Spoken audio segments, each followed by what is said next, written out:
The Bitcoin Group, the American original. For over the last 10 years, the sharpest Satoshis, the best Bitcoins, the hardest cryptocurrency talk.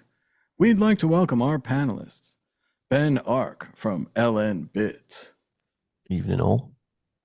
Josh Shigala from the Standard.io. Oh, well, if it isn't my favorite human. Victoria Jones from Satoshi's Page. Hello, hello, everyone. And I'm Thomas Hunt from the World Crypto Network. Moving on to Issue 1.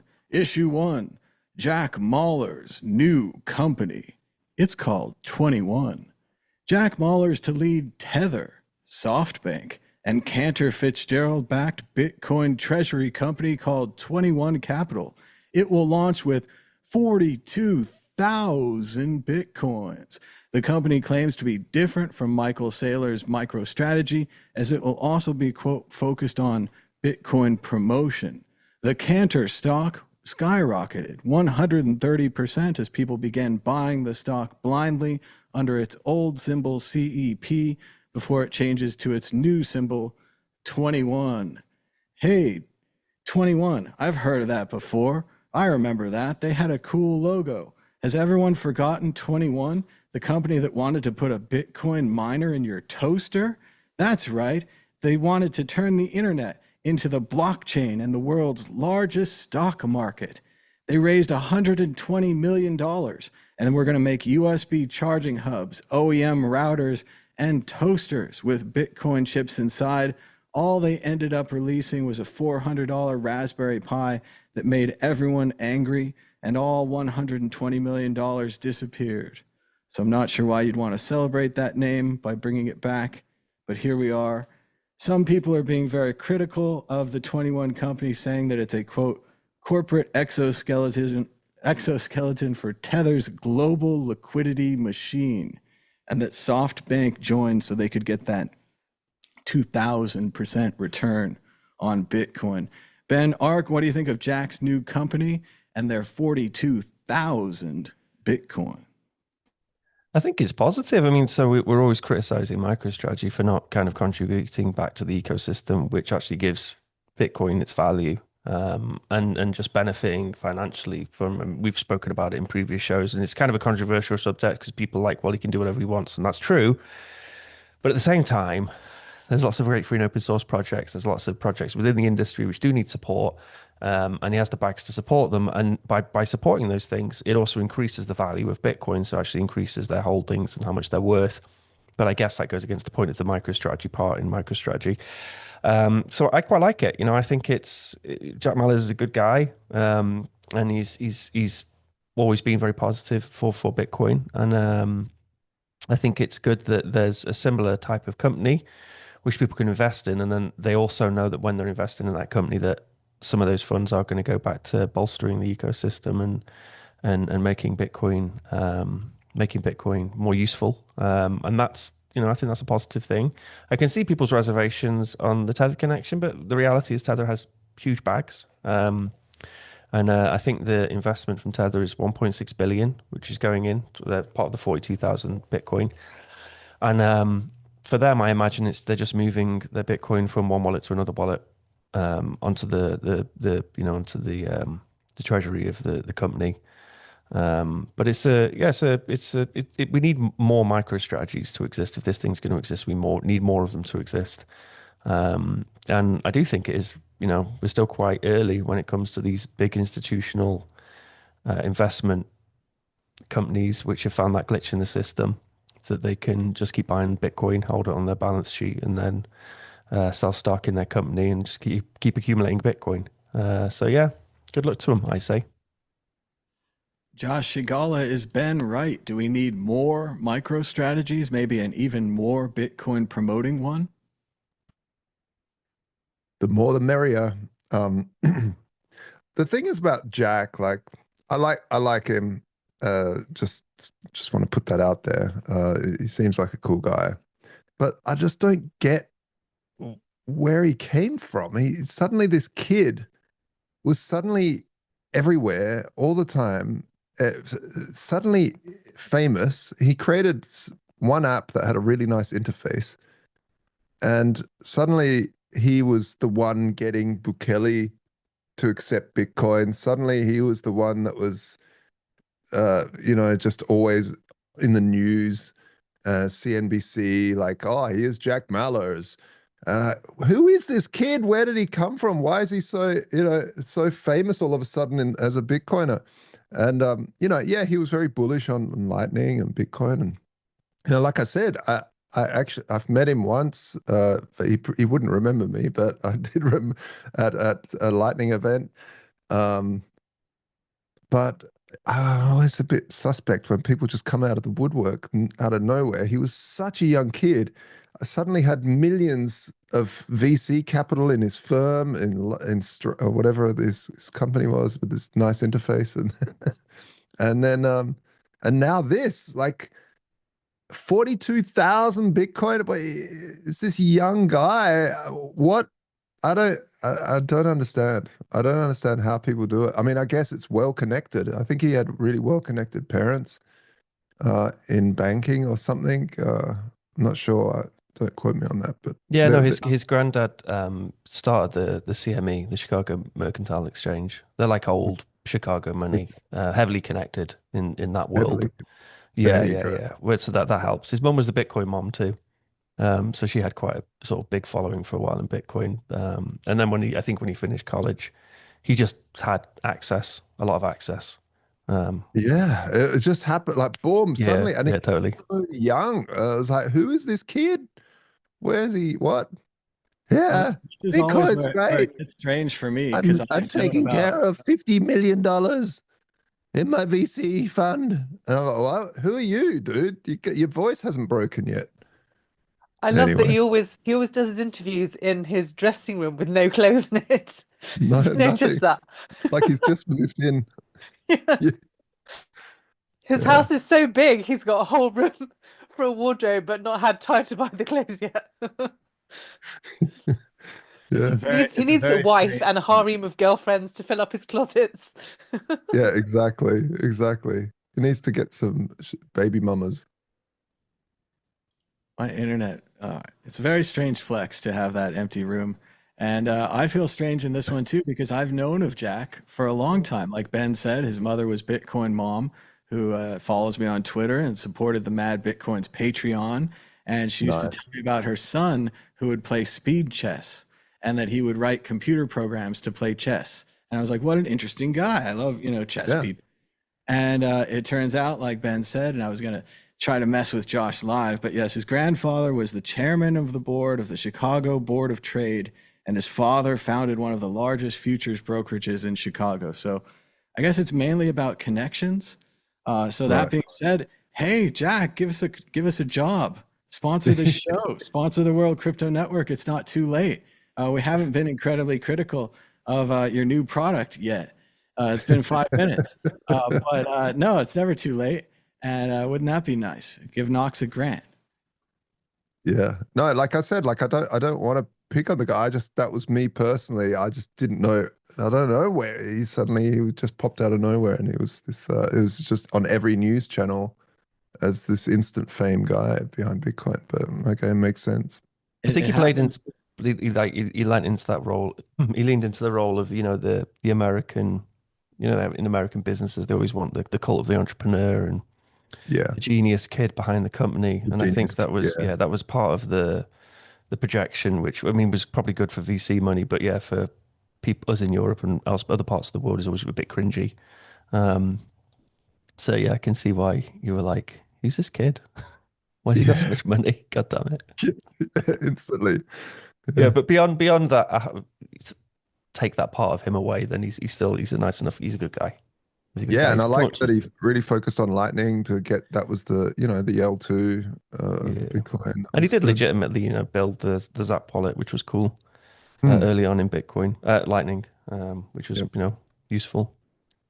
Yeah. It is funny though how the number one strategy in international business is the pirate at 40, all buy Bitcoin and hold them for you strategy. It seemed really simple, and then now it keeps spreading and metastasizing. And another reason, I think, in addition to his well-known banking background, and I've even heard he's connected to Las Vegas casinos and all kinds of things, Josh, is I think the reason that Jack is so successful is he used to watch Mad Bitcoins every day after school.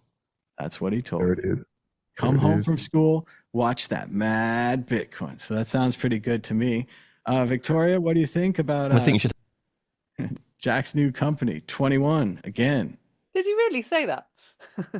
Yep, he said every day he'd come home and watch Mad Bitcoins. Well, you were the only show to watch, to be fair. In 2016, there was nothing else.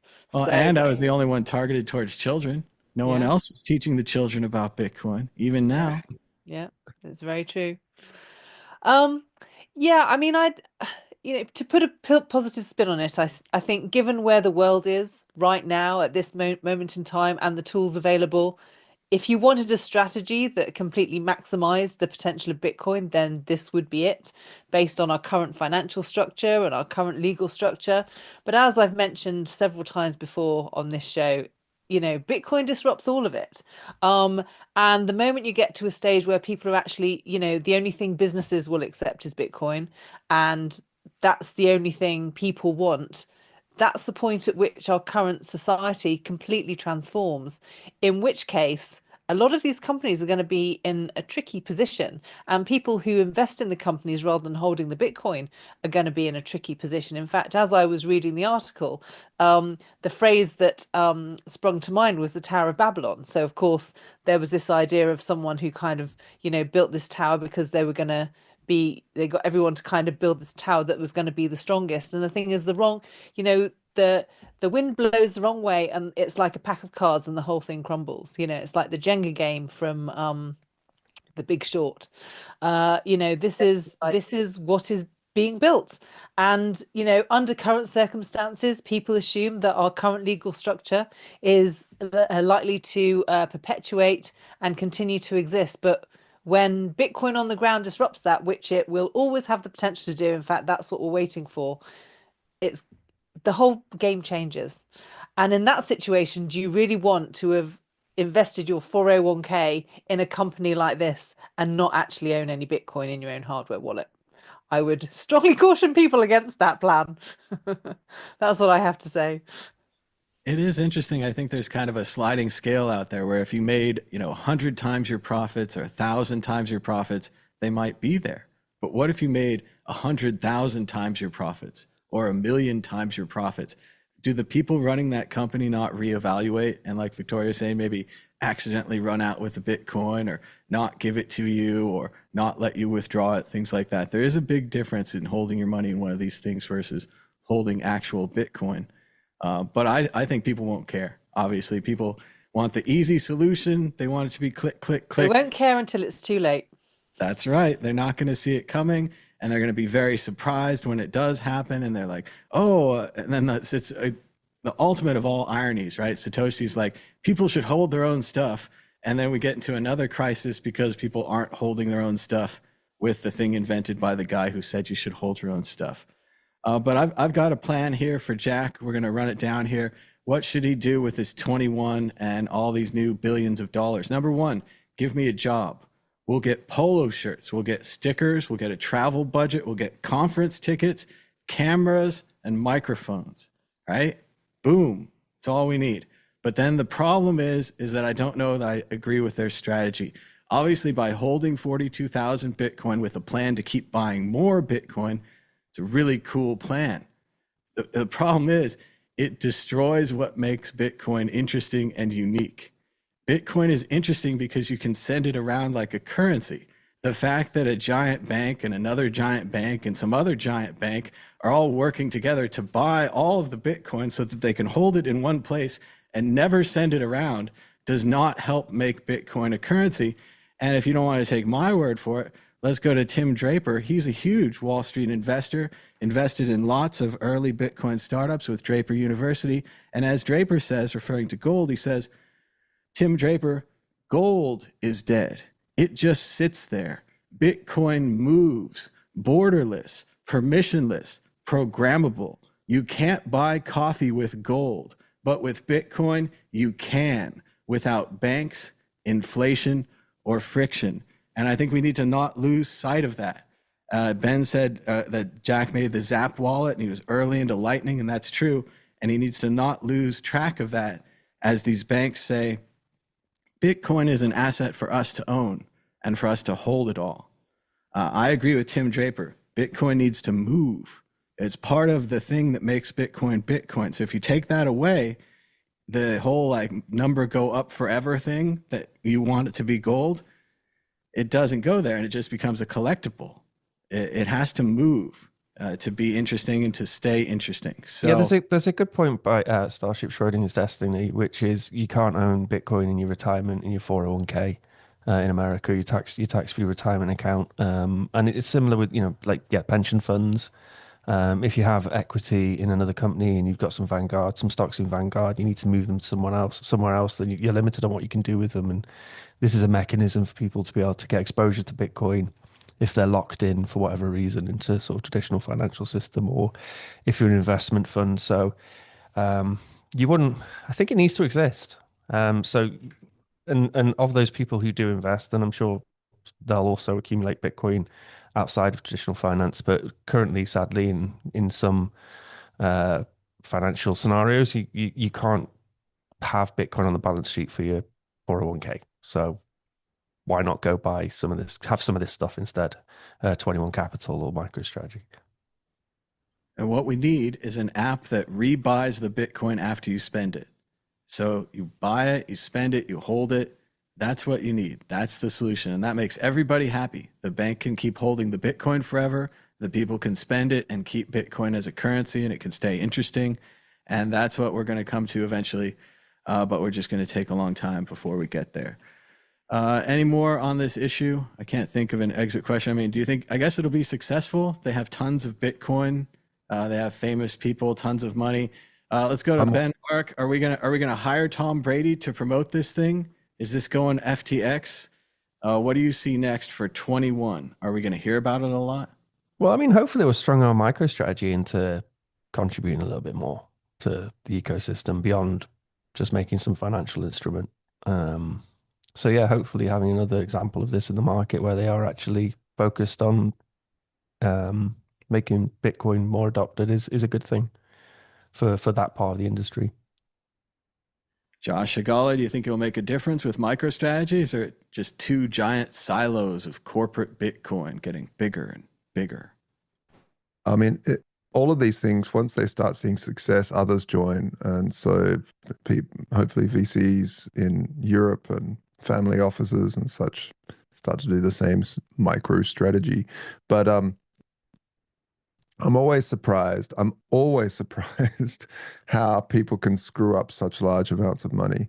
Like when I hear these projects raise, we at Voltoria, we raised all of $1 million, and we ran for, almost 10 years before we sold it on. And I hear these companies, they raise $30 million, and then like next year, it's gone, it failed. And I just think, how did you screw that up?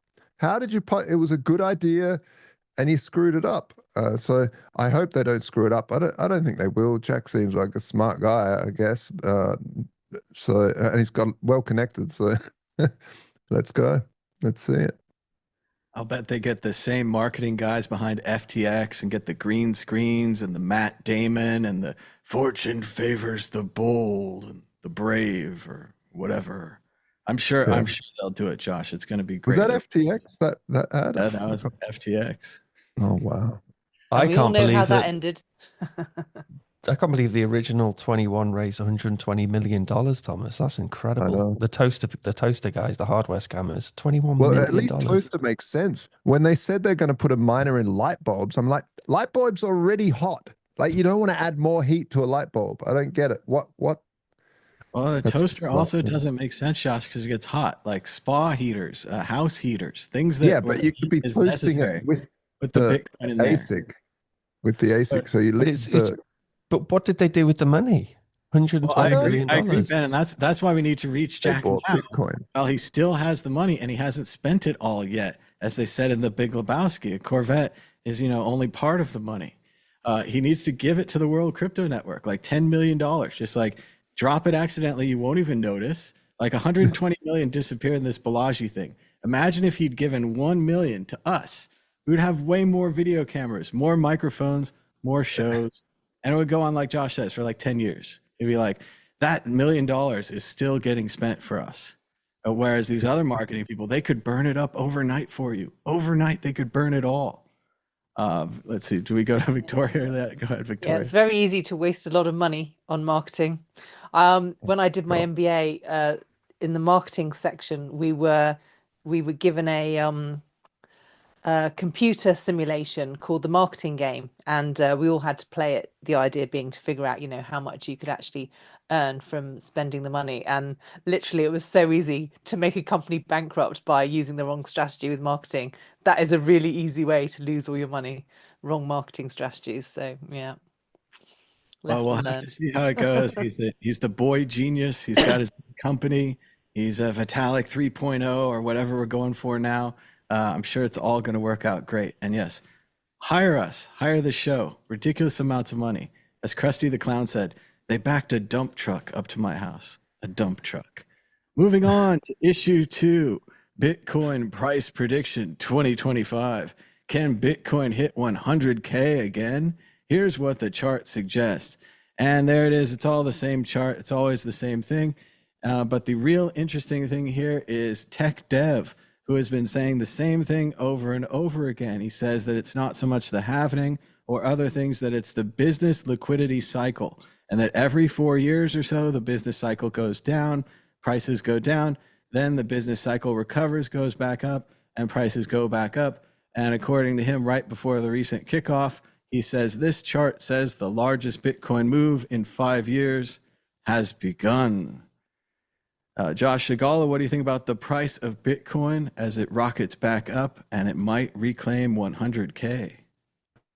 Oh, look, everything's possible in Bitcoin. So, the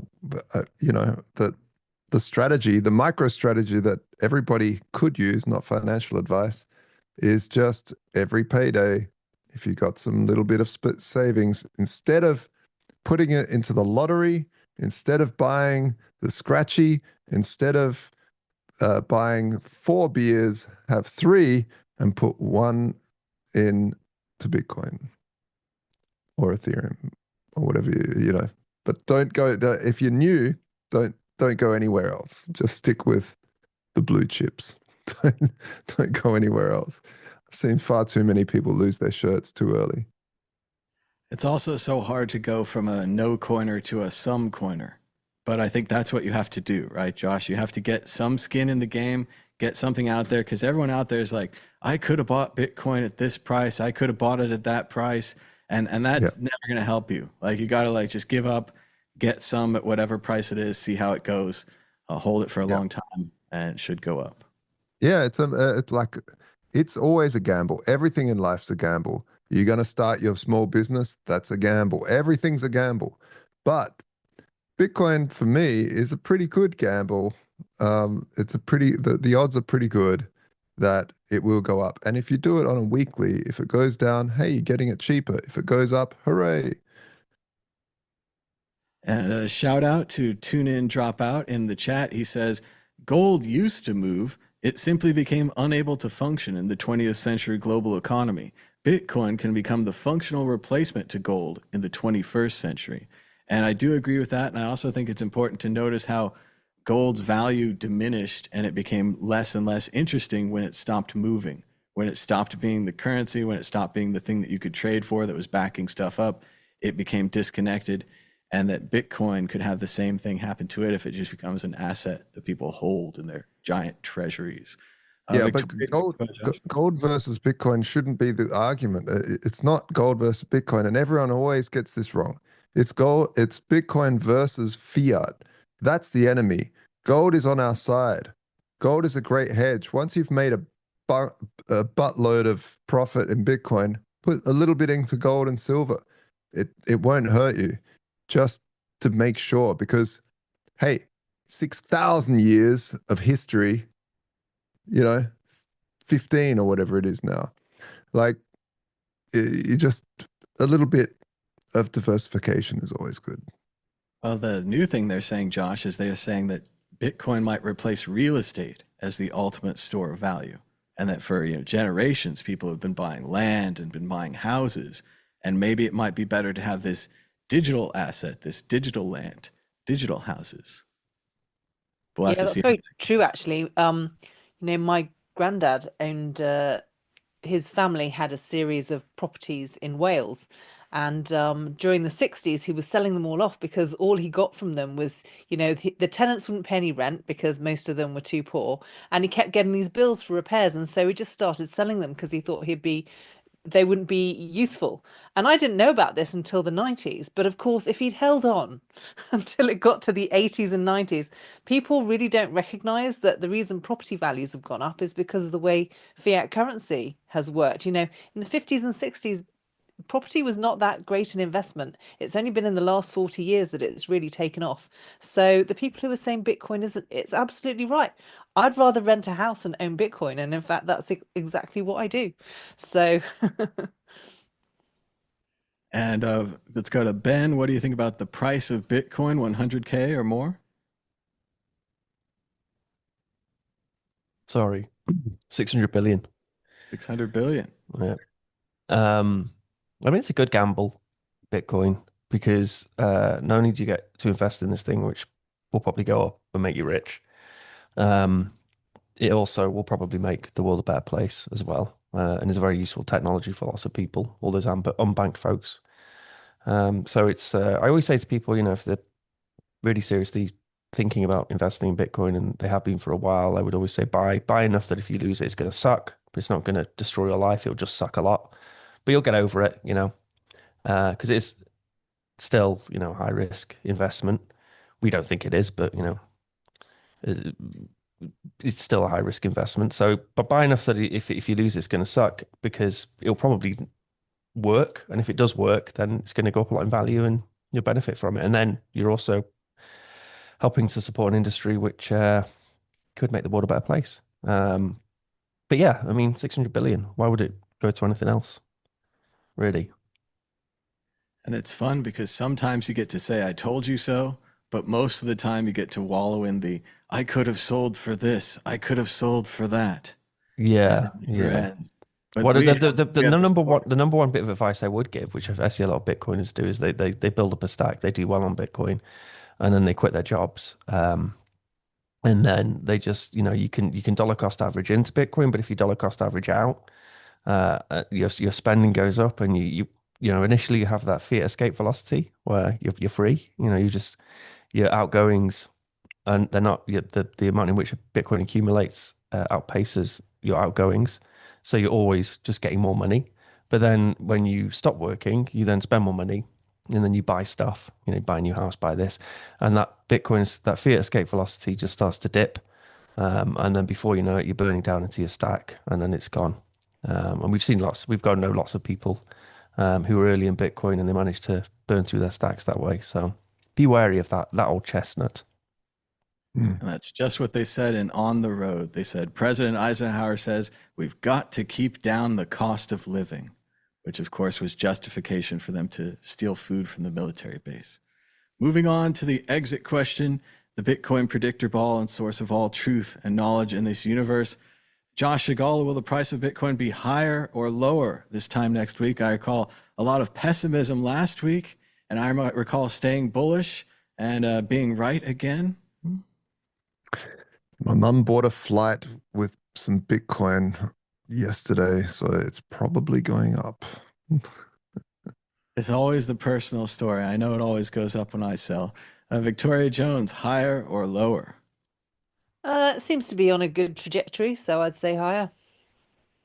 Ben Ark, higher or lower? Lower. Gonna go lower.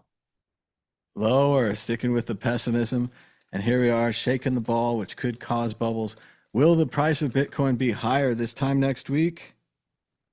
You may rely on it. You may rely on it. Finally, some positive news from the 8-ball. It's been either not answering or pessimistic for so long. Check out worldcryptonetwork.com. We've got 4,320 videos, and we did it without raising $120 million that strangely went missing, and nobody even got their toasters. Like Josh says, they're going to put miners in light bulbs and toasters. Makes no sense. But you can check out those videos at worldcryptonetwork.com and probably learn more about 21 back in the past when we used to talk about the original 21. Moving on to issue 3. Indicted Bitcoin Jesus Roger Ver pays fellow Roger Stone, $600,000 to lobby for him. The longtime Trump ally is lobbying Congress to change the law that the crypto entrepreneur Roger Ver was charged with violating. As part of the New York Times article, it does say that Ver is, quote, accused of shielding his cryptocurrency holdings from $48 million in taxes. Previously, during this story, Ver and others had said that the IRS did not provide a number. According to the New York Times, the number is $48 million. That's what he could pay to presumably be able to leave Spain. Additionally, Trump has been handing out other pardons, interesting ones, to a Nevada politician who was convicted of using funds meant to honor a slain police officer on plastic surgery, received a pardon. She was the Las Vegas mayor and city councilwoman, Michelle Fiore. And Richard Hart from Hex beat the SEC charges, and Hex has been declared fully legal, no matter what you or anyone else may think. Let's go to Victoria Jones. What do you think about Roger Ver, the possibility for pardon given Olbrecht, Fiore, and others, and then a little bit on Richard Hart, who seems to have gotten away with all of it? I like the Richard Hart story best because actually that doesn't surprise me because, I mean, I'm not an expert on Hex, but I did watch the documentary and I got the impression reading between the lines that ultimately he has designed his altcoin using the mechanisms of the existing financial system. It's like, I think after discovering Bitcoin, I mean, when you start learning about Bitcoin, it starts, you start uncovering exactly how the existing financial system works. And he kind of went, forget this Bitcoin malarkey. Why don't I just kind of repeat what the existing financial system is doing? Because for the people who are close to the printing press and the existing financial system, they're the ones who are winning. And all credit to his intelligence for figuring that out. And so if the lawyers decide to go after him for the strategy that he's used, if effectively they're blaming him for using a strategy that the existing financial system is blamed on. So if he, it could actually create quite a hoo-ha if he were to be found operating against the law, because he can just turn around and say, well, I'm just doing what you guys are doing. And so it looks like what's happened, he's gone, that's exactly what's happened. They went, oh, I better keep this one on the down low. Don't want too many people knowing about this.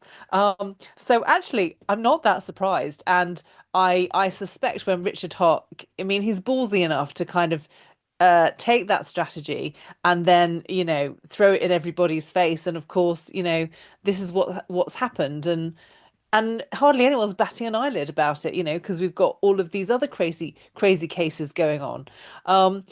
So if you do a deep dive into some of these things, it can be very enlightening and very educational as to how the world actually works. And some of these cases should be making people sit up and go, hang on a minute, because, a lot of people have been criticizing Richard Hart for having a scam coin, especially compared to Bitcoin. But it's like, well, why is it a scam coin? And why would the SEC not challenge that when there was all this hoo-ha about XRP? And, there was a huge debate over whether or not Ethereum, whatever Ethereum was being blamed on. So, a lot of these court cases, there are interesting lessons to be learned here. And I think as each one kind of goes along, it's like another layer of the onion is being peeled back. It's like an education for everyone if you really dive into it as to, well, why did this one succeed? Why didn't this one succeed? But yeah, I thought I'd highlight the narrative behind Richard's one, because I think if you don't know anything about Hex, that's actually really interesting. He's definitely making everyone I know kick themselves for not starting a coin. You could have started a stable coin. You could have started a parody of the US dollar where it just inflates and gives you the money, called it inflation coin or sarcastic coin. But all of them tried, but why is it that these are the ones that have been successful? And I think that's the interesting story. It's understanding the mechanism behind them as to why, because plenty failed. But these are the ones that have survived, and the story as to why they've survived is interesting. He did have an impressive mechanism where this one feeds that one and it goes back into this one and pays interest to that one. And that's always where it started to sound a little scammy. But I do agree with you, Victoria. It did resemble the current financial system, and it would have been very difficult for them to put down. So maybe too clever by half. I don't know. Huge victory for Richard Hart. Ben Ark, what do you think? We want to talk about Roger Ver hiring a new attorney or a new friend there? And will he get a pardon? Yeah, I mean, the Richard Hart guy, he was good when he was in Bitcoin. He was talking about Bitcoin. He's very eloquent, but it was a scam. I mean, like the reward address or the founder address, which was having those 13337 Ethereum sent to it shortly afterwards. It was designed to enrich himself, and that money has got to come from somewhere. And part of his policy was to shit talk Bitcoin in order to try and give his thing some value. So he did inevitably just turn into a massive scammer shitcoiner. But while he was with Bitcoin, he was very good at talking about Bitcoin. It was kind of a shame that we lost him for that. So I will say that. But and he's a very interesting character. But yeah, it looks like he got away with it. So quite remarkable. On the Roger Ver, on the original topic there of Roger Ver, I mean, I think 600,000 is probably peanuts.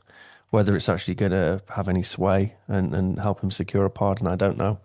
But I suppose from his point of view, his money was spent. Good luck to him. Hope he manages to get out of Spain, get back to Japan, and be shielded by their non-extradition policy. He'll be safe there. He should never have left Japan. But yeah, death and taxes. If he owes them 48 million in taxes, they're going to come after him. It is pretty horrible, the people that Roger is having to pay to try to get out of jail. And the interesting thing I'd like to see, Ben, now is the Richard Hart biography. I want to hear the whole thing. I want to hear, allegedly, I've heard he sold car stereos growing up. Allegedly, he's the spam king. And then now the Hex chapter, and so on and so forth. Whether it was an impartial one or maybe even one he'd write himself. I think I would read either. Josh Shigala, what do you think? Trump trying to pardon Roger, perhaps, or Richard Hart going off scot-free? Yeah, I mean, I really find the Ver thing interesting and sad, because Ver did leave the US and got rid of his passport and everything way before Bitcoin was anything. I mean, before any of the riches from Bitcoin. So I think it's a land grab. It's a money grab. It's the old here, put it here, which is weird because there's just so much waste, as we've seen in Doge, like billions just thrown here and there from the government, yet they're after this guy for his 46 million. So yeah, I hope he figures it out. I hope Roger can help him, Roger Stone. Yeah, in terms of Richard Hart, I don't like people that are that have zero taste and just throw their money at like nonsense brands and have all these baubles and like shiny things. I met Richard once here on this show, but I don't know. I don't know what people find so attractive about the guy. Like why? I think he's just got very good marketing and a lot of people creating memes and reposting. I don't know. I don't get the appeal of Richard Hart. Now, in terms of him winning the SEC, I think it was a massive gut punch to the SEC, which is great. Because their whole case was grounded in a total overreach. And there are legitimate scams, really hard scams. Look, whether Hex is a scam or not, I don't know because I haven't looked into it. But what I do know is that there are like just in the open scams where they just rug pull. Why isn't the SEC going after that? Instead, like if someone's trying to make something that's trying to scale in their wacky way and they've got their wacky way of going about it, it just seems, yeah, I don't really know how to, it's 5:30 in the morning here, folks, so trying to collect my thoughts on that is hard, but it's, I find, yeah, so to round it all up, I find the guy very unappealing. I don't own any Hex. I don't have anything to do with it. But I don't think there's I don't think there's a it seems to me like that they are trying to solve a problem and trying to make something there that kind of works. I wouldn't invest in it. I wouldn't buy it. I'm a big Bitcoin and Ethereum guy. I think those two are fine. The L2s are working on both those things and trying to grow the technology there. But yeah, that's my hot take. It is really hard to understand the appeal of Richard Hart, Josh, but I think a lot of it has to do with this extreme wealth fronting. From the very beginning, he's got the backdrop with the candelabra and the case full of crystals and the throne and the, I don't know, smoking jacket or whatever. So he's fronting all this wealth now. Unappealing. I think so. And I think for me and you, we see it as like a theatrical thing, like a movie, like a set dressing. Like, yeah, he could be in the basement in Detroit in his grandma's apartment, and he's got a candelabra and he's got a throne, and he got him at a garage sale down the street, and he's great at set decoration and lighting and whatever. So it seems fronting, but I think other people look at this and they say, I want to be that. This man has this wealth. He will teach me how. I will follow him, and he will get me to the promised land of great riches. And whether it's Pulse Chain or Hex or whatever the new one's going to be called, or the old one, or it all just seems genius because they're just following a genius leader to victory. I've had to just like walking around with, I don't know, Louis Vuitton tracksuits and like waddling with your fat bags, putting one in your mouth and like just gross. True wealthy people have an old ute with Bluey in the back, and you don't even know. You don't even know. They've got beautiful house and stuff, but they've got connections. They've got their wealth. They don't need to flaunt it, and that's true wealth. As soon as people flaunt it, you think they're trying to keep up with Joneses, or they're covering some hole. Be careful. Be careful following people that flaunt wealth. Well, all that kind of like nouveau riche spending on all those brands. I mean, and that money did come from somebody. There was someone who was investing some money at some point in time. And they got rugged, and that's the reason in which he's able to walk around in his Louis Vuitton, get up an outfit. Like it's off the back of people like suffering, and it sucks. So it's distasteful. Well, I wouldn't say that. Like that's apparently, let's put that word in there, because I don't know if you rugged anyone. You can get wealthy by creating value. It had no value. Like it didn't. There was nothing. There was nothing there. Like it was just a Ponzi. It had the pomponomics. There was nothing ethical about it, but it was clever. It was clever. Pomponomics side of it was clever, whatever. But like there were people who lost money, and that's how he was able to have money. Like that came from somewhere. That value came from somewhere, and then for him to just like spend on all this crap. And I guarantee it, he would have taken the money and put it directly into Bitcoin. Oh yeah, totally. But unfortunately, no, it's all legalized now. It was a casino game they were playing. He set it up. It was complicated, but it was apparently okay. And we have to see that whole thing with the Louis Vuitton. That's all success now. That's all like, this isn't like FTX where he spent the money on Tom Brady and got sued and whatever. This is a successful operation. But if his token is unethical, all he's doing is reflecting back how the existing financial system works, which is unethical, but most people don't know that. And so, I don't find Richard particularly appealing. I don't think many people do, but part of his character being so over the top is that it attracts attention. And actually that draws, if you look into the details of what he's doing, that attracts attention to how the existing financial system works. That's why he managed, I think he managed to get past the SEC. That's the genius aspect of it. He wasn't ethical, but the existing financial system isn't ethical. And, he might be vulgar in the use of his spending of the money, but actually many rich people are vulgar the excessively rich people are very vulgar in how they spend it. I mean, have you seen how the Arabs spend all their money on planes? And various Indian weddings. There's plenty of vulgarity around if you look at it. It's all a matter of personal taste. But when it actually comes down to the nitty-gritty of how his system actually works, it's very enlightening if you follow the story through, which underneath it all, regardless of everything else, is still a service to humanity because he's pointing out something really important.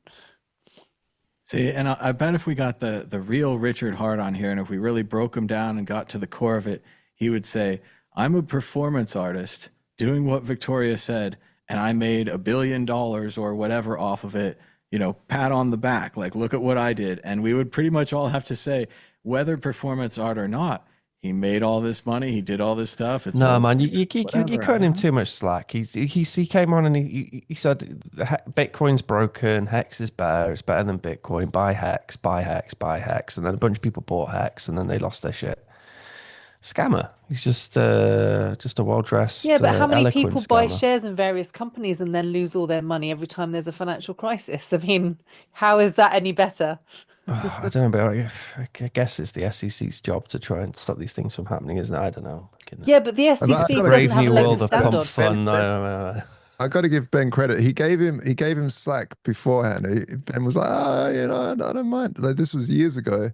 Yeah, while everyone was calling him a scam, Ben, you did say, yeah, give him a chance. And now you're saying Well, that. So that good on you. Kudos it for it was like the being it was kind of the flexible. whole idea of creating something which was designed to go up in value, losing this pumponomics, which is really just, market manipulation or whatever. Like that was kind of interesting. You would have this asset class, which would be dumped on Bitcoiners, which would go up in value.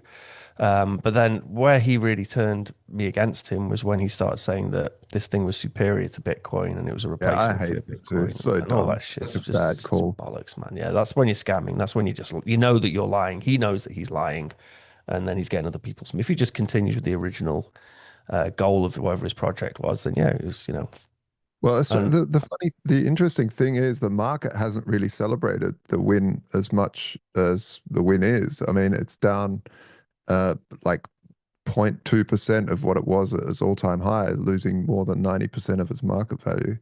So, it's yeah, well, let's see what happens. But his token, there's no doubt about it, his token was a scam, but so is the existing financial system. That's the point. Yeah. but it's not like, well, my excuse for being a scammer is because the current financial system's a scam, so I'm just going to scam without any moral implication or. But it Yeah. kind of is. If you actually watch that documentary, that's exactly what he's doing. But that's not And right. and him saying that his token is better than Bitcoin is like the financial system saying we're better than Bitcoin and it's only used by criminals and drug dealers. It's the same parody. It's like that's what he's reflecting. And and it's like no one gets it because they don't, most people just dismiss it without even actually looking into what he's doing. And it's not appealing on the surface, but that's the point. Most people are so prejudiced, they just dismiss things on the surface, they don't look any deeper. But actually, if you look deeper, that's what's going on. And it's actually kind of entertaining from an intellectual perspective. I don't enjoy watching, there's something very off-putting about his delivery, but actually the intellect behind it is quite amusing when you understand it, I think. And Ben, I wasn't going to mention this, but as you bring up people making coins that are just like Bitcoin, Barry Silbert from the Digital Currency Group, who was a big early Bitcoin supporter, he's got his own new coin called Tau. And Tau is a artificial intelligence type coin, and it has a 21 million coin supply, just like Bitcoin. People say it's an affinity scam and blah, blah, blah. Ben, what do you think about Tau being launched by Barry Silbert? I mean, again, there's an example of somebody who had a lot of Bitcoin, probably spent it all, now needs more money, and that's why he's running this thing. I don't really see the point. Just, I mean, whatever. Like, there's a whole world of alternative currencies and cryptocurrencies and shitcoin and whatever else. But for me, Bitcoin's the main event. It's the interesting thing. And some people want to exploit it, and some people, I mean, all of us were here early enough that we could have gone off and like made some scammy, pumpy coin, and made millions or billions or whatever, and we didn't. And we should pat ourselves on the back for being poor and having moral fiber rather than rather than being rich and corrupt. It's a cup you can never empty. You'll just never empty. You need to. All you have is your honor as a human being, and this is why we choose not to scam. And it is a choice because we could have chosen to, and we're technically competent enough, but we didn't. And that's we should give ourselves some credit for that. I like that the supply is 21 million coins. It's the same number as Bitcoin. So it has the same value as Bitcoin. That's what my mind thinks right away. And I think they're related. I'm like, technologically, if you had the technology to make 20 million coins, but this guy has the technology to make 21 million, like the same number as Bitcoin, right? What Josh? happened to the OneCoin thing? Do you remember the Sam Altman WorldCoin with the eyeballs, where they were scanning the eyeballs of the poor people? Whatever happened to that? Happening. They're doing that thing that I want to do for Jack with the polo shirts and the stickers and the conventions. And I heard they're not even bringing the great orb with them. If you want to get scanned, they just kind of talk of the orb now, and maybe you're worthy. And I got so confused though when you said OneCoin, Ben, because I thought first, Dr. Ruja, who had the spreadsheet, she was going to double our money by November. I know it in my knower. By doubling the amount of coins. Of another coin called OneCoin back in the early days that was only a 1.0. There was only 1.0 of the coin. So if you had like a 0.1, you would have 10% of the one coin market. I remember that too. Fun. We used to have fun coins. They weren't all just scams. What do you think, Josh? Barry Silvert's got a new coin. Ben made me bring it. I don't know much about it. Like I'm not. I think there's so much cool stuff you can do with the idea of cryptographically proven tokens. I think there's so much you can do. So I'm not just going to call everything a scam that has that. But I always find it it's a bit red flaggy as soon as people take two buzzwords like AI and crypto or blockchain and slam them together and then go out there and raise money on that. I was thinking, yeah, okay, red flag. It's Barry. Barry's a smart guy. He invested in a lot of stuff. I don't think he'd be out of Bitcoin because he invested in Kraken and all these big things in the early days. I think so. I think he's one of those guys. It reminds me a lot of Trace and Mimblewimble, right? Where like he has a spotless record. He's a businessman. He found Bitcoin early. But you know what everyone who found Bitcoin early believes? That they're right about everything else. So he's right about whatever this altcoin thing is. Yeah. I hope that we can create more value by creating things that solve problems. But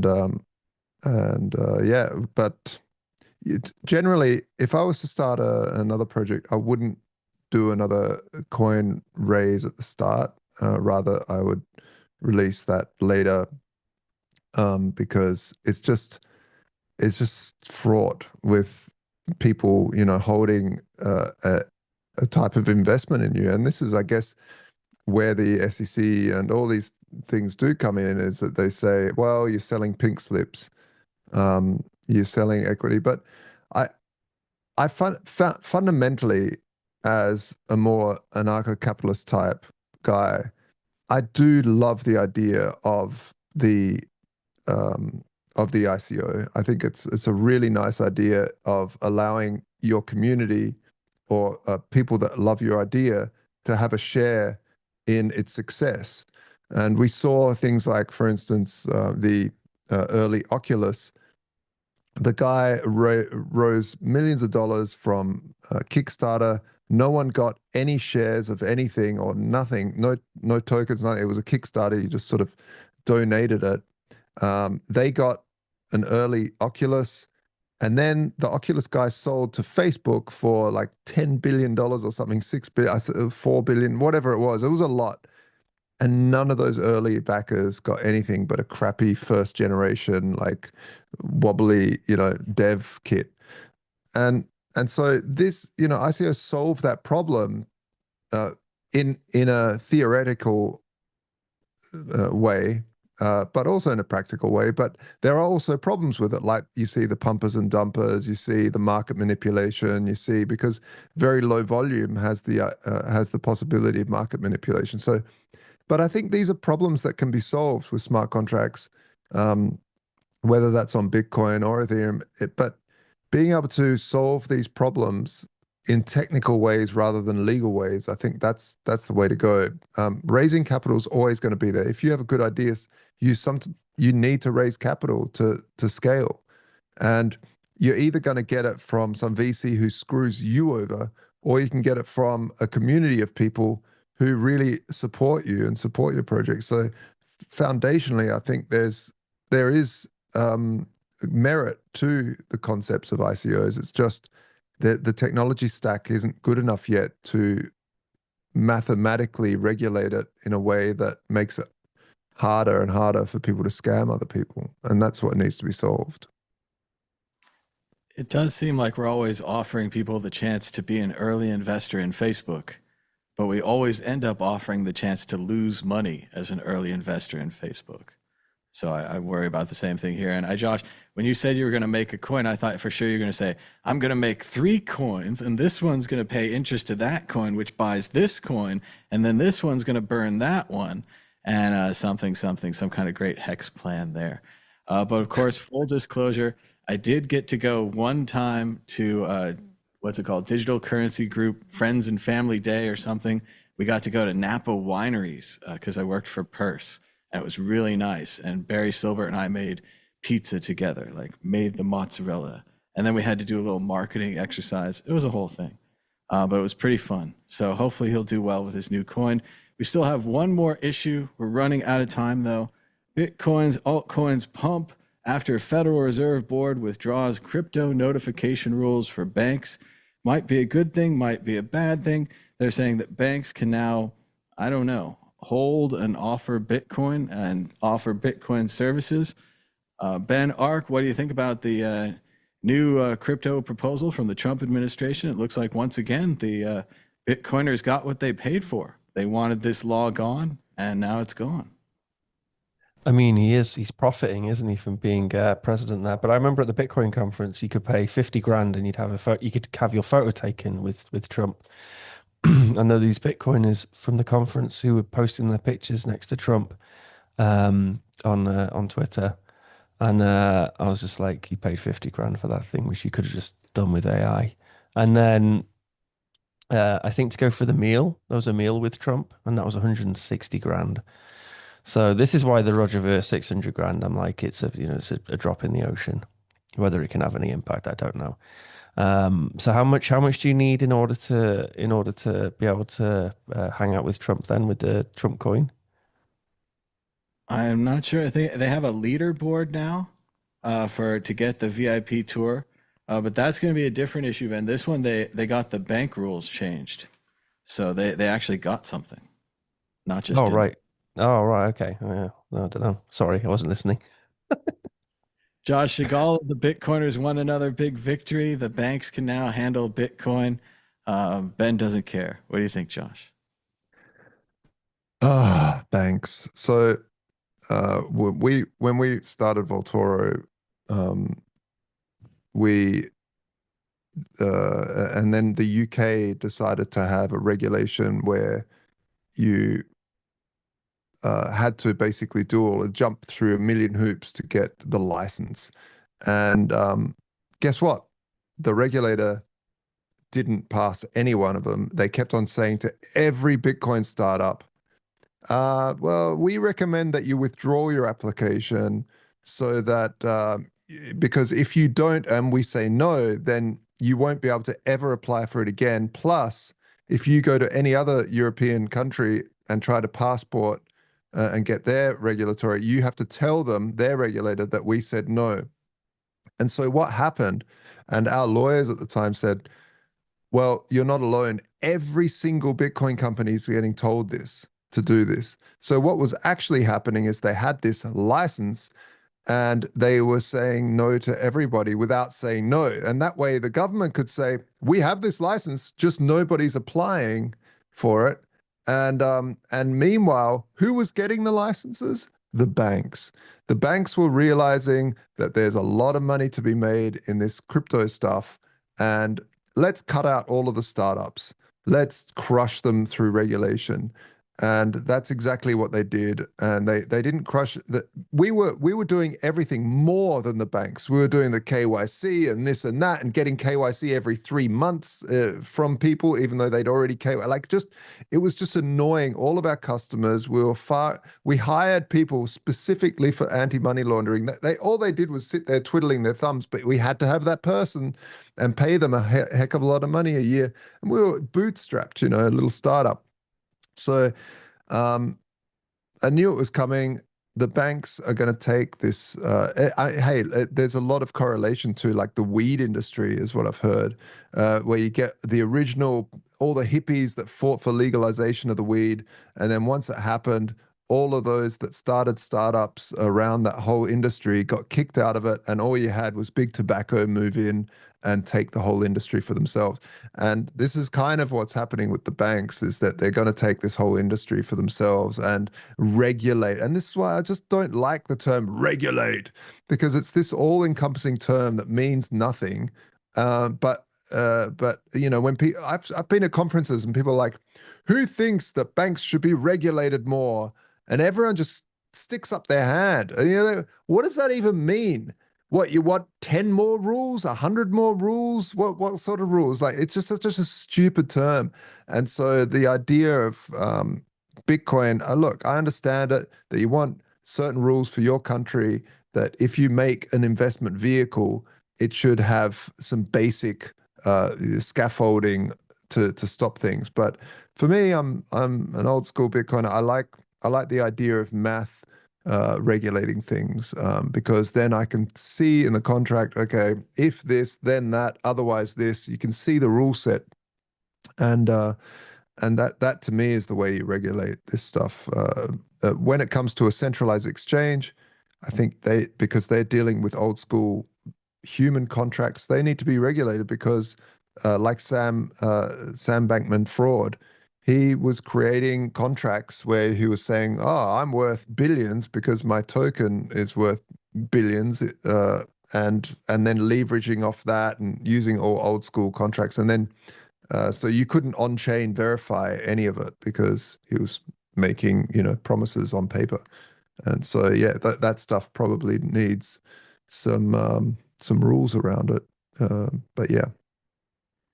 It seems like originally, Josh, I imagine the law was to protect banks from holding strange investments or taking giant risks on cryptocurrency, because if they went down, all the normal accounts would go down as well. This presumably removes that barrier and removes that protection.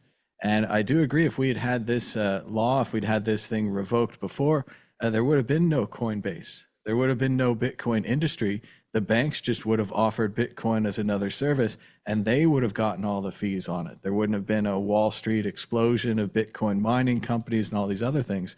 And it does relate back to marijuana in some ways, Josh. They had a similar system where they gave out a stamp that said you could grow and sell marijuana in the 20s, and they just didn't give out any stamps. So no one could, it wasn't illegal. It's just, we just don't give out any stamps. So it's a very strange thing. And I do agree. I remember back in the meetups, we all used to talk about, if only we had more power for banks, if only banks could hold Bitcoin more and get more involved. That's really what this revolution is about. And that drew a lot of people. That was a big seller back in the day. It really, when conferences were all about, the revolution of Bitcoin, taking separation of money and state. And then suddenly we started to see more regulators being invited. And it was like, now the regulator from this and this bank, the head of, JP Morgan speaking, and everyone's like, ooh. And I'm like, what? Who gives a shit about that punk?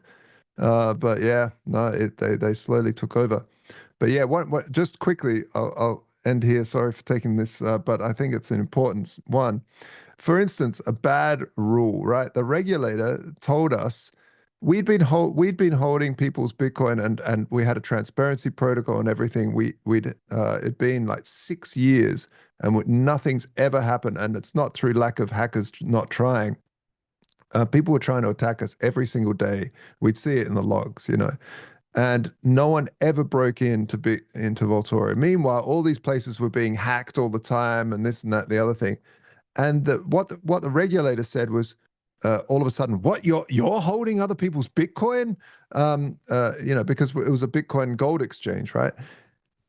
And we said, yeah, but no one's ever broke. We're obsessed with security. We do it very well. And they're, no. You need to have other people holding your client's Bitcoin. And we said, what do you mean? He said, who? We said, who? And they said, anybody but you. And then you can get the license. Huh? So we have like these, it's just ridiculous. It's so bad. It's so bad. So there's a case of a rule, a regulation. Well, hang on. So you're taking a company that's been obsessed with security, hasn't been hacked in a very long time, has like, a track record, and telling them to get rid of that and just hand the Bitcoin over to another company that holds it for you, for the client. And then that's fine. Then you can get the license. Yeah, well, it doesn't make any sense. Absolutely ridiculous. And it's all these unelected bureaucrats that have no idea of anything, not even part of the industry, making these silly rules. They didn't even know what cryptography was, really. I don't know, Josh. It's an extraordinary amount of liability to be holding customer funds on an exchange. That was horrible. It was the worst part of having a business. I know at Purse, we were just a shopping cart. People would buy things, but people are really lazy with their Bitcoin, with their strategies. And, Purse doesn't exist anymore. So I don't feel bad telling this is not a security problem, but people left lots of Bitcoin on Purse. People left lots of Bitcoin on, what was it? Local wallet or Bitcoin wallet, whatever it was back in the day. All these services that were not intended to hold this. And if you look at Coinbase now, they have a big warning up that they're going to move everyone to their Web3 wallet. And I don't know how they're going to distribute the keys securely through the internet with the screen capping and so forth. But I don't think they want to hold the Bitcoin either. I think it's a huge liability, and it's huge. Yes, you were the best at the time to hold it. So that's a unique situation. But normally, I would think for this massive liability, like if you had a massive cash vault at your Subway sandwich shop, it would be like, maybe no cash vault, maybe just the sandwiches, Yeah. Look, we told people constantly, don't hold Bitcoin on the exchange. If you're going to trade to gold, upload it, trade it, move it off. But, like you said, people just want that secure. And that's what actually gave me the insight that places like Coinbase are always going to exist. And fighting that is not going to win, because people do want the ease of not having to learn about public-private key cryptography and all of that stuff. They just want to go, I need someone to call, especially businesses like MicroStrategy. Well, and they've been trained by their bank accounts and their credit cards and all of that.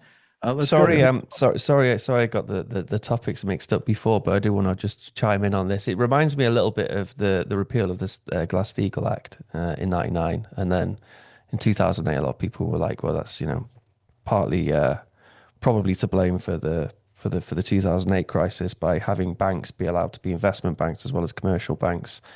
There is an issue when you allow your bank to do too many things that there becomes a conflict of interest, and they can screw it up. So it kind of reminds me of that. It adds another attack or risk vector to the banking industry, which could cause another 2008. So yeah, it's good to have these services separated out as separate services rather than all just under the umbrella as a bank. Oh, they're awful. Their technology departments are beyond incompetent. Yeah. I don't know about you guys. Bitcoin Magazine says this is a big win for us. Bitcoiners getting more rights. Banks are going to hold Bitcoin now. This is what our lobbyists died in the mud for. This is it. Victoria Jones, what do you think? The banks can hold Bitcoin now. Huzzah. Well, I suspect that well, from what I hear from general economic discussions, is the banks are starting to panic now because, liquidity, behind the scenes is drying up in terms of how it transfers between institutions. I mean, a lot of people think that governments can print more money, but it is somewhat restricted by interest rates. And of course, there's a big battle going on with interest rates at the moment. And so if a crisis happens there, the banks are in trouble. And I think it's not a big win for the Bitcoins. I just think it's out of necessity. The banks need other assets. And I think they're going to be forced to adopt things like cryptocurrency because that's what everyone wants, because it's been the best performing asset for the last 15 years. And so the banks are probably behind the scenes screaming because they're vulnerable. It's just like if people aren't using the traditional financial system anymore, if we can't beat them, we have to join them. I think that's ultimately the situation at the end of the day. I think they're being forced to capitulate, really. The people at the top of the financial system have known for a long time that Bitcoin has the potential to disrupt them. They're not going to win that battle. To a certain extent, it is a win for Bitcoin, not even Bitcoiners, because Bitcoin is just a system that's been designed in such a way that inevitably it's going to win. We don't know how long it will take, but inevitably it will. And I just think this is one of those inevitable steps along the way. The banks are having to capitulate because the banks are in trouble. And so they need another way in order to keep themselves solvent. And it will be a temporary thing before the banks no longer exist because we're using Bitcoin instead. So It almost seems like the movie studios adopting streaming. They're trying to take the pirates' technology, but at the same time, the pirate system keeps running right next to the other system, and it's more efficient, and easier to use, and simpler, and doesn't have all the rights management and all that. And the same thing for the money. There's a more convenient form of money, and hopefully that'll be Bitcoin. If they don't screw it all up with 21, Jack, hire us. Send us some money. All right, we've got some quick update stories. You guys can comment on these. After legal drama, Shaquille O'Neal reaches settlement in the FTX class action lawsuit. They had quite a hard time serving Shaq with the papers. He's a hard guy to reach. Apparently, they actually found him at an NBA Finals game, so they had to buy a ticket to the game to serve him the papers, but they settled the lawsuit. This means that Tom Brady and others who supported FTX might also have to pay. Families of detainees in El Salvador and Venezuela decry Bukele's prison swap offer. The Salvadorian president denounced a tyrannical as he floats trading 252 prisoners with the fellow authoritarian regime, shipping the Venezuelans to Venezuela and having some kind of trade deal. It's just great not to have supported this guy the whole time and never to have been a supporter.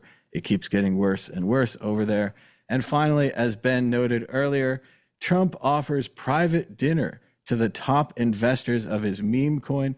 I think we talked about this as a theoretical possibility, even just early on in NFTs and in Memecoins, that someone very powerful, maybe a sports star, could offer a dinner or a batting practice or something. But now it's happening with the president of the United States just days before the coin starts unlocking $5 million a day to Trump and his original supporters that own the original coin.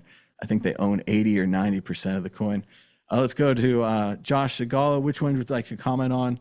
Shaq settles with the FTX. Bukele's trading human beings now. And Trump meme coin madness continues. I mean, it's not like prisoner swaps haven't been a thing in the past. If they're expats in prison, you send them back to their country. I don't see the big deal. And I got to say, like, I think it's one of the safer countries in the world now, El Salvador, since he cleaned it up. So that's pretty impressive. The problem is, if you're imprisoned falsely, that's pretty bad. Like, you had some old gang tattoos, but you fixed up your life and you got out of the game, which is actually really hard to do as well, because that's something that goes through my head. What if that happens? Well, generally that doesn't happen because the gang will kill you for leaving. And so generally you're in the gang for life.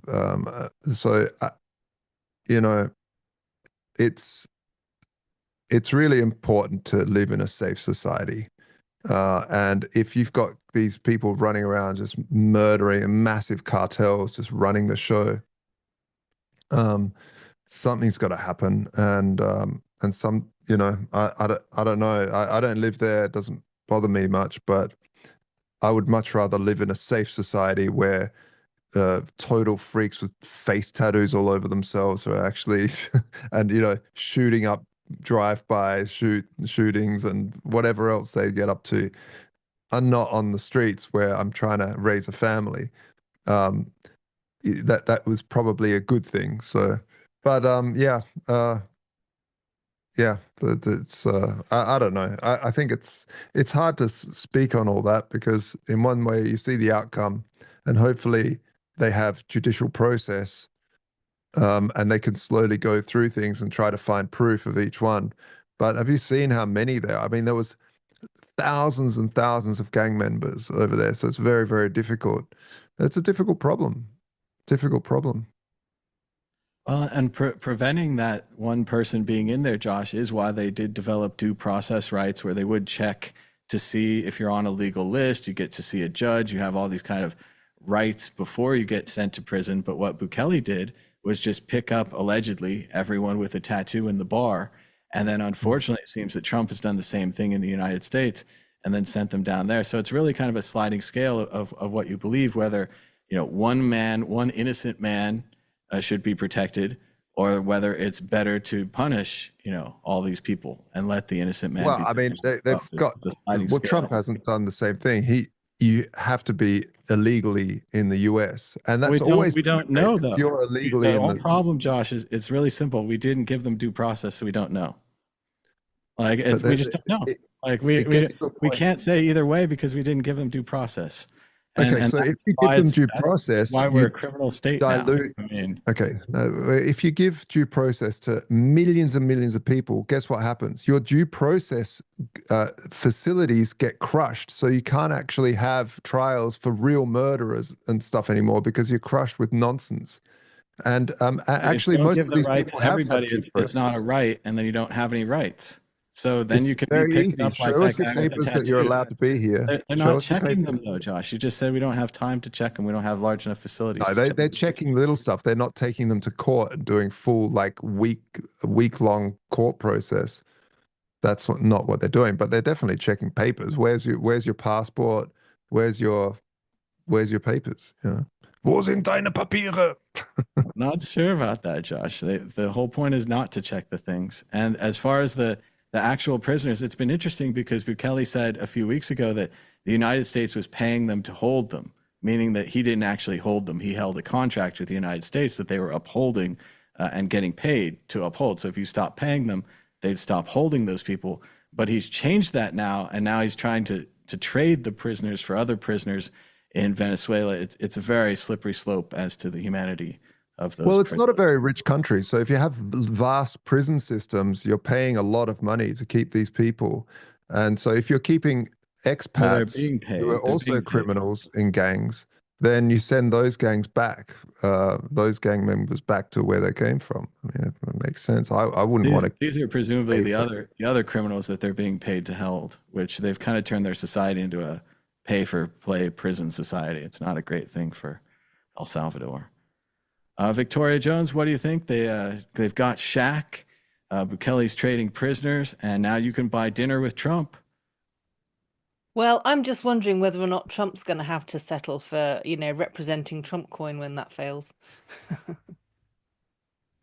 It's been given that, there appears to be a trend here of celebrities having to settle for supporting, fraudulent companies. So, yeah, be interesting to see how that one plays out. It's really tough to take the Trump coin because it is such an obvious pathway for potential grift. And everyone sees it and everyone knows it. And at the same time, no one can stop it. Like, we have to let it happen. Like, you have to let the grift happen, and then you have to see if there's proof and whatever. And then later on, maybe we'll stop the grift. Maybe we'll punish the people. Maybe we'll get something for the victims. Or we'll just let them go like Hawk Tua coin. It's never too late to just let them go. All right. Any more on those issues, Ben? Did you have more to say on Trump coin or? Yeah, I mean, the El Salvador one's a really tricky one because it was a war zone and it did have the highest murder rate in the world, and that was including at the time there was the Afghan war going on. And I've been to El Salvador, and I've spoken to regular El Salvadorians because I was very conflicted about it. When I went there, I had all these, judgments about the way in which Bukele was acting. And then I've been there 3 times, and I've spoken to El Salvadorians, and before they would lock the doors at night and hope that they didn't get killed. And now they're going out for dinner and they're living normal lives like everyone else lives. And he arguably fixed the country, but obviously, people suffer. There's going to be some innocent people who get locked up in jail just because they got the wrong tattoo. There is something very deeply disturbing and troubling about this new exporting of prisoners to different countries which haven't got good human rights records, and they aren't represented by, aren't given due process, and there are going to be people. And the real worry is that, we've seen this play out in history before. When you incarcerate a lot of people, then at some point, what's the final solution? Like they're not, they're not contributing to the economy at all, and you have thousands, hundreds of thousands of people all locked up. What do you eventually end up doing with those people? And maybe it's not Bukele, maybe it's some other country, maybe they send them to Venezuela, and then Venezuela sends them somewhere else, and then maybe they just start killing them. It's happened in history before, and it can happen again. So we need to be very wary of like these sorts of solutions. These sorts of solutions to problems. But El Salvador was a war zone, so it wasn't playing by the same rules which a lot of our developed countries where we don't have the same problems which El Salvador has.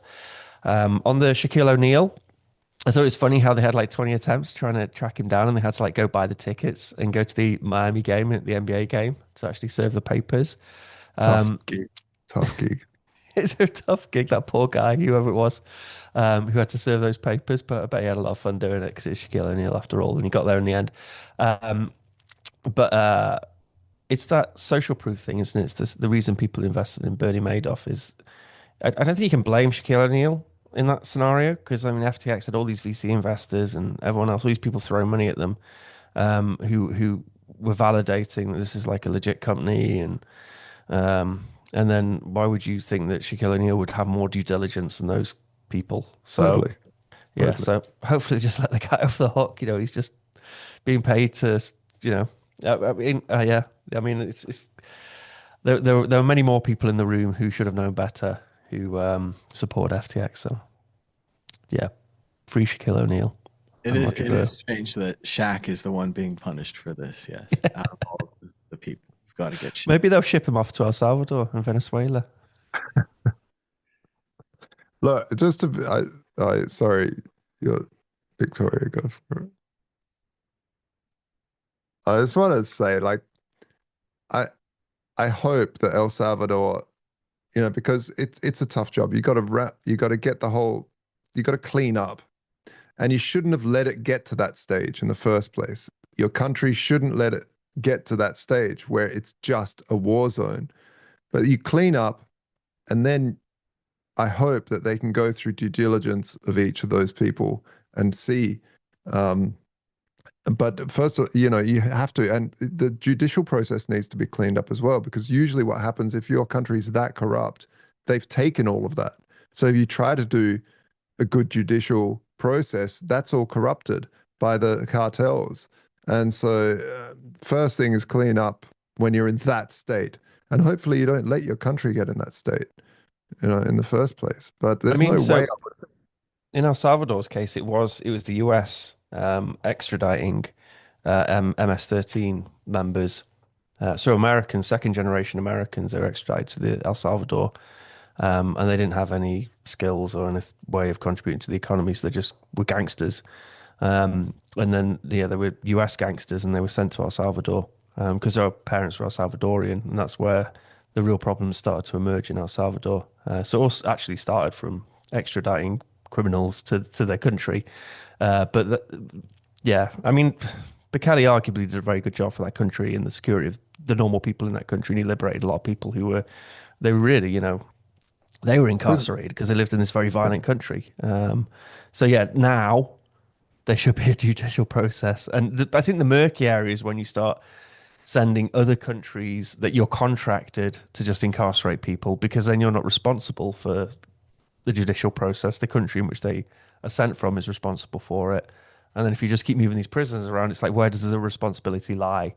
And this is where you need to allow human rights advocates in to give some agency to some of those people and try and build up some legal framework. Hopefully they'll get there. Yeah. I think it was Senator Van Hollen who went down there, Ben, and he said the same thing that I think we're all kind of saying here, where El Salvador had this reputation of being known as a technology country. They were going to be the Bitcoin country, and they were, turning it all around.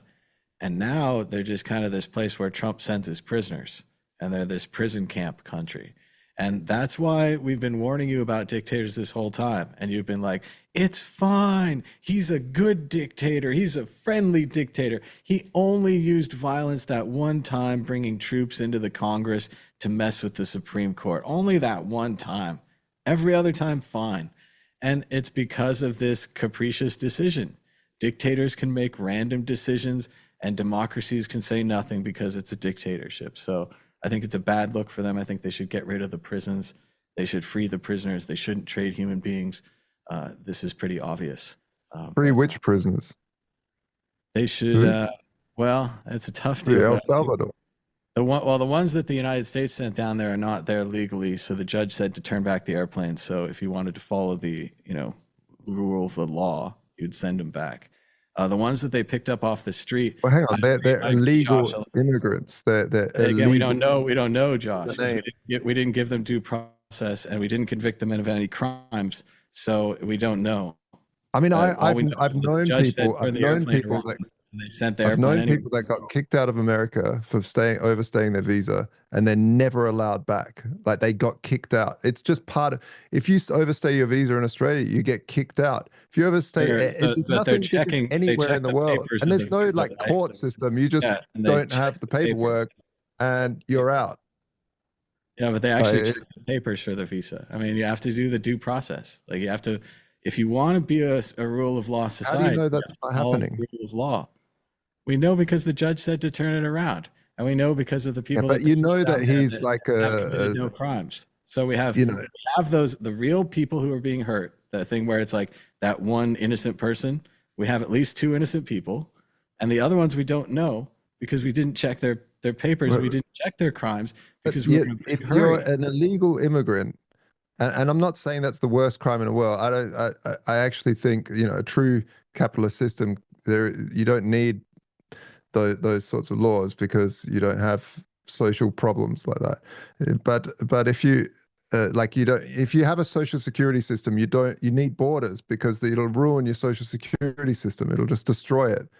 You can't have both. And so if you've got borders and someone's there illegally, it's in the name. It's not the worst crime in the world. It should be a misdemeanor, but and it shouldn't go to an El Salvadorian prison for it. But and you got to check their. I think that's what you're fighting for. Right? You got to check their papers. Due process is when they check the papers. Yeah, but I don't know if that's not happening. I assume that's happening. I mean, 92% of the people down there have no prison record. So if it was a prison record or a criminal record that was supposed to send them down there, 92% of them don't have them. We know of at least two, presumably on their face, people who are innocent who are down there, including one who had a court order saying, do not export. He was the guy, Abrego Garcia, he was an informant. I almost said snitch. He was an informant and for the gangs, and they said, do not export. If they had checked the papers, but they didn't check the papers because they're in a big hurry, because when you're breaking the law, it's good to do it fast, like a crime, in and out, fast. And that's what they did. The judge told them to turn the airplane around. They didn't turn it around because they're in a big hurry. And this is where we are. We have these questionable people that we didn't check. And in the old days, we always used to check. Like, good people, bad people, check their papers. We check them. So what happens when you have millions and millions of people that you have to get through? Millions of people, Josh, or you don't have any rights. Like, when it comes back to you, you would be one of the millions who don't get your papers checked. It would be me. It would be you. It would be everyone, because we would be. Yeah, but then there's real crimes, and we can't do the real crime because we're going through millions and millions of people that are here illegally. Streamline the system or hire more people or whatever it is. But if you stop giving people rights and you say that the rights are determined on if there's less people in line, you get rights today. If there's too many in line, you don't get rights. They're not rights then. I mean, it's pretty easy though. If you've got a green card, you're good. If you don't, then you're not good. I mean, If isn't they it don't that check simple? it, it doesn't matter. I mean, If I you- can. well, I mean, If they don't check I've the got a security, British it doesn't matter passport. what I've you got a have. European passport. I can show that I'm They allowed checked to it, be here. and now you're in the prison. What do? Hey, what? They didn't check it. They put you on the airplane, and now you're in the El Salvador prison. What do? Yeah, that's yeah. That's I mean, and you're sure you're one person. It doesn't matter. There's thousands of gang members. Like, it was worth it to get you out of there. But from a human perspective, like, either we're concerned with the individual or we're not. And if we're concerned with the individual, we need to have a system that allows them due process. I mean, that's what it was for. All right, What does that due process look like? due process is the For that fundamental misdemeanor principle of the United overstaying your States, visa. fairness and equality in legal proceeding, a right guaranteed by the 5th and 14th Amendments, preventing the government of depriving individuals of life, liberty, or property without following fair procedures. This right is Yeah, but divided into that's procedural for and substantive due process. but that's for people that are your citizenry. It's all peoples. It doesn't say citizen. It says people. Because if you don't give it to everyone, it doesn't work. Like, because we just, say, how do we just say you're not a person, you're not a citizen, so we didn't check you, and then now you're in the prison. I just think logistically there's a problem there of getting through millions of people. You'll basically clog up the court system, which is needed for actual real crime, for just 10 years. And then you've been there for 10 years, you've made a life of yourself, then they kick you out. It's also horrible. There's ways of streamlining systems without taking away people's rights. It's just, Yeah, like just asking them, where's your passport? Where's your passport? I mean, that seems like a pretty quick thing to do. Where's your passport? Oh, but there's millions of people. We were in a big hurry. We had to deport them. We didn't have time to do that. I don't buy it. I've never heard that they're not checking whether they're like, you check if someone's illegal, they're on record that they're not. In the old system, yes. In the old system, yes. In the new system, no. In the new system, you just deport them, and then it's somebody else's problem because it's not even your prison, which it was the original old system when the Germans built the concentration camps in Poland. They didn't build them in Germany. You don't build them at home, and then as soon as the prisoners are out of your country, it's outside of Germany. This is not our problem. Anyway, we're way off topic here, and you never win when you talk about Germany on the internet. Let's go to predictions or story of the week. Ben Ark, what are you working on over there at LN Bits? Well, I'm waiting for the Michael Douglas film, Escape from El Salvador, not Escape from LA. It's going to be Michael Douglas, age 90, sent to because he's a dissenter and he doesn't like Trump, and he's sent to an El Salvadoran prison. He's got to escape. And Snape is back. Snake, not Snape. What am I talking about? What are we working on? I gave Nostr.com a lick of paint. And I don't know if you can get Nostr.com up, Thomas, using your magic screen sharing skills. I copied, Golang, and I thought Nostr's a bit complicated and technical. So I thought if I put a cute fluffy creature on it, then it would be less intimidating and scary. So now I've got a capybara sat there to make it less intimidating and scary. So Nostr's not scary anymore. So check out Nostr.com. And I gave it a nice lick of paint. Made it nice and simple. And soon we'll be adding the ability to buy and sell your Nostr identities on Nostr.com. So go grab a Nostr identity. It helps support LM Bits. Nice. But there was ultimately I was doing that and I was thinking to myself, like, surely there should be some fucking, it shouldn't just be me like squeezing the redesign of Nostr.com in over the weekend and the beginning of the week. Surely there should be a focus group, and there should be more than just me, you got this whole industry of Nostr, and then when people Google Nostr, they end up on Nostr.com, and then it's just me trying to make the website look appealing, putting a capybara on it. Hopefully one day you did a good job though, mate. Yeah, it looks all right. It's fun. Yeah, it's cute. Yeah. And put it on light mode, Thomas. Put it on light mode. Click on the little thing in the top right there. Oh, light mode. Ben, I didn't know you were such a designer. I was throwing shit at a wall for about 50 hours. I made a little animation here where the little capybara signs a note and sends it to the ostrich. And he goes, ooh, and he verifies it with a key. I was trying to sort of show how Nostr works in the most unintimidating ways possible, but there we are. Yes, yeah, so that was much of the beginning of my week. I love the acronym, by the way.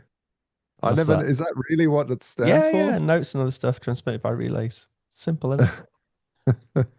It's the other stuff bit which is powerful, though. Yeah, the other stuff. Yeah. Looks very good, man. I like the little cute character. That's it worked for Golang, So why couldn't it work for Nostr? All right, Josh Shigala, a prediction or a story of the week? Go ahead. My prediction is everything's gonna be all right. Don't worry too much. Take care of your family. Be peaceful. Build business. Build value. And make friends. It's not really a prediction. It's just advice. Unwarranted, unasked for advice. All right, Josh's advice corner. And Victoria Jones, a prediction or a story of the week? Well, my story of the week is that I got to name drop that I was a friend of Ben to an American friend who was raving about Nostr the other day. So Nice. I was like, yeah, I know the person who invented it. And now I know that he runs the website. So there you go. So I got serious accolade points for knowing you, Ben. Thought you might like to know that. Liquor paint, Ben. See, that's even before you put the lick of paint on there. Now it's going to get even bigger. Oh yeah, there's no stopping us now. Now we got a capybara. Well, I just want to thank everybody for joining us. It's been a long episode. It's still good to give us a thumbs up down below and push subscribe. Say hello in the chat or say hello in the comments if you're watching this later on. Send us a wave or just say hi. Thanks to everybody for joining us. And until next.